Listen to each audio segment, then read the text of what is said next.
pizza fundido.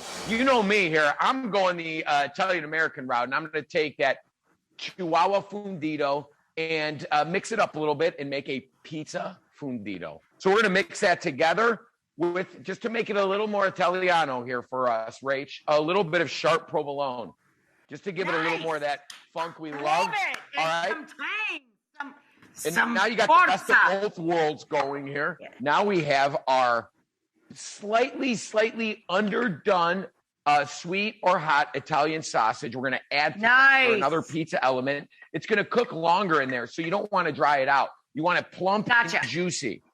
All right? And unlike Maria, we're kind of mixing all these elements together first. And then, of course, we're using some hot giardiniera in here that we have strained from the oil. That oil is good for sauteing, also great in a vinaigrette. And we're going to mix it up. And all that fermented, pickly, colorful goodness is going to mingle with the cheese. Amazing! Put it in a pie dish. A pie dish, because we're crazy. And we want a nice mound of this. Because remember, when it melts. It's deep dish. That's Chicago. It is. Through and through, baby.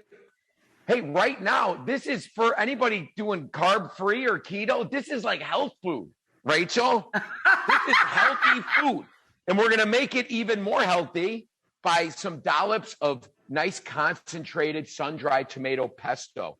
Just a couple dollops around there. It's going to seep into there, create this beautiful little tomato flavor, concentrated tomato flavor.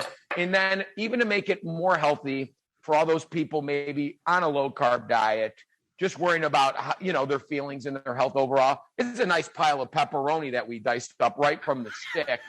I took the casing off. I hope no one's cardiologist is watching, but this is so classic. You're basically making a really meat-heavy, protein-high with that pickled, acidic beauty in the background. You're making a hot dip. But man, my favorite moment there at that restaurant is that fried flour tortilla shell they put the fundido in.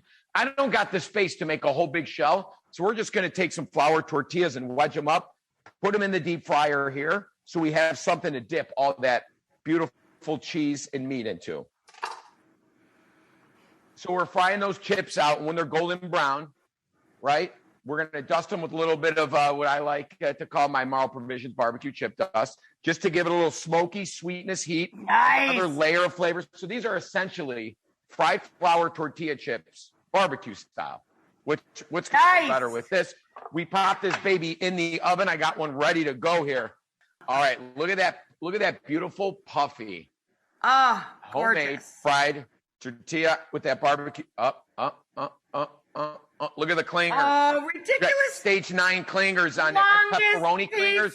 That's string. Oh, look at that. Crazy. Oh, it's too much sometimes, what I do. That's like an action movie of food. You just did an action movie. You twirl it. This is a pro move. This is what Maria. Oh, go pro. The best part about where Maria is that we've celebrated so much there. Birthdays, graduations,